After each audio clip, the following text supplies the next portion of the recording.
तो मैंने आपको ये नहीं बोला कि एकदम भैया साधु बन जाओ, रील मत देखना, पढ़ाई मतलब खेलने मत जाना, दोस्तों मत घूमना, करो वो सब काम। कोटा के दिनों की बात है, तो हमारा संडे को टेस्ट हुआ करता, जैसे तुम लोगों के भी थोड़े दिन में टेस्ट स्टार्ट हो जाएंगे, शायद इसी संडे को टेस्ट है, मुझे नहीं पता, देख लेना प्लानर पे। तो हमारा टेस्ट था, तो टेस्ट वाले दिन एक सिंपल सा रूटीन होता है कि 9 से 12 सुबह टेस्ट दिया, उसके बाद में फिर मैस में जाकर खाना खाओ और फिर क्रिकेट खेलने हम जाते थे, या मजाक मस्ती हमारी चलती रहती थी। तो हमारा प्लान बना कि मूवी देख कर आते हैं, ध्यान सुनना प्लीज। तो हमारी पीजी में हमारे ही फ्लोर पे एक टॉपर भी रहता था। टॉपर भी रहता था सर, आपको कैसे पता वो टॉपर है? पहली चीज तो दोस्त है, उसके टेस्ट के मार्क्स हमें पता थे। दूसरा, कोटा में एक सिंपल सी चीज चलती है कि जो बच्चे अच्छे होते हैं उनका बैच शफल हो के ऊपर चला जाता है। तो 11th क्लास में वो था P4 में या P3 में, और मैं था Q2 में, मतलब P1 से लेकर P10 तक के सारे बैचेस, Q1 से लेकर Q10 तक के सारे बैचेस, और फिर R1 से लेकर R10 के सारे बैचेस, और S1 से लेकर S10 के सारे बैचेस। ये क्लास 11th के बैचेस थे। तो वो यहां कहीं था P3 में और मैं था Q2 में, तो मेरे से वो काफी बैचेस में आगे था। तो हम सब लोगों का प्लान बना कि भैया आज मूवी देख के आएंगे। मूवी आई हुई थी, आप लोग जानते होंगे, दैट इज 2012, ठीक है, देखना, जिसमें पूरी धरती का विनाश दिखाया है।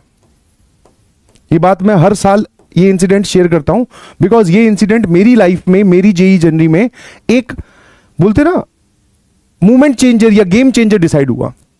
तो हम लोग वो मूवी देखने गए थे 2012। ये बात 2012 की नहीं है, ये बात शायद 2009 की है, या 7 की है, या 8 की है, जब ये फिल्म शुरू आई थी। उस मूवी को भैया प्लान बना हमारा, देख के आते हैं सब लोग, उसमें वो टॉपर भी इंक्लूडेड। अब आप इस बात से रिलेट कर पाओगे कि यार सबसे ज्यादा पढ़ने वाला लड़का जो टॉपर है, अगर वही मजाक मस्ती के मूड में है, तो सर हम तो सबसे पहले कॉपी को लात मारते हैं, बोले यही नहीं पढ़ रहा तो हम क्या पढ़ के करेंगे, है ना। ये हम सबका एक अंदर से, बोलते हैं ना, काम चोरी वाली फीलिंग होती है।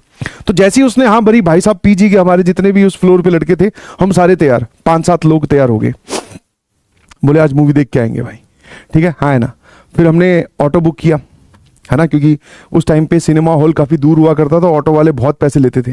तो सबने ऑटो बुक किया, शेयरिंग में बैठ गए, ऑटो के अंदर लदे पड़े 8-10 लड़के बोले कहाँ जाना है भैया? बोले मूवी देखने। उसी ऑटो वाले को बोला कि भाई वहाँ से है ना, वो जो सिटी मॉल है कोटा में, वो उस टाइम पे बहुत दूर हुआ करता था शहर से बाहर। जो लोग कोटा के हैं वो रिलेट कर पा रहे होंगे, है ना। तो वो बाहर हुआ करता था। तो उसी ऑटो वाले को बोला भाई वापस फिल्म खत्म होती है, हमें हॉस्टल भी पहुंचा देना, अपने पीजी भी पहुंचा देना, ठीक है। हाँ, पता चला वहां से ऑटो ना मिले, पैदल आ रहे हैं। तो मूवी देखने गए, और उतने ही लिमिटेड पैसे हुआ करते थे, आने जाने का किराया प्लस मूवी की टिकट। मूवी की टिकट थी शायद 90 रुपए की उस वक्त।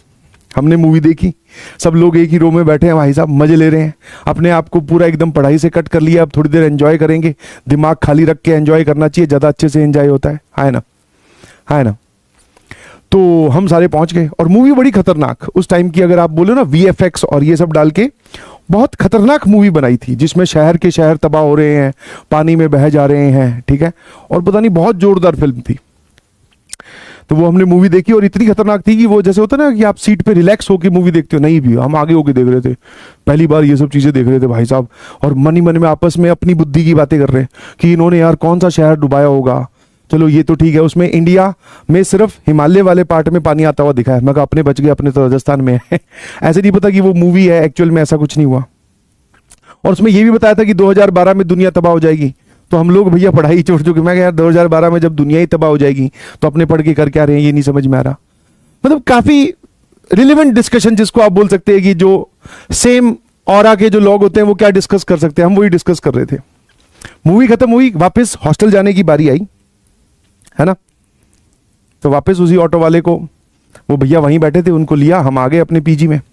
पीजी में गेट बंद, 10 बजे बंद हो जाता है, मूवी खत्म हुई थी 12:30 बजे। एक एक करके 8 लड़कों ने जंप की है दीवार, छोटी सी दीवार थी, अंकल को पता ना चले, ग्राउंड फ्लोर पे रहते हैं, आराम से सीढ़ियों से ऊपर गए।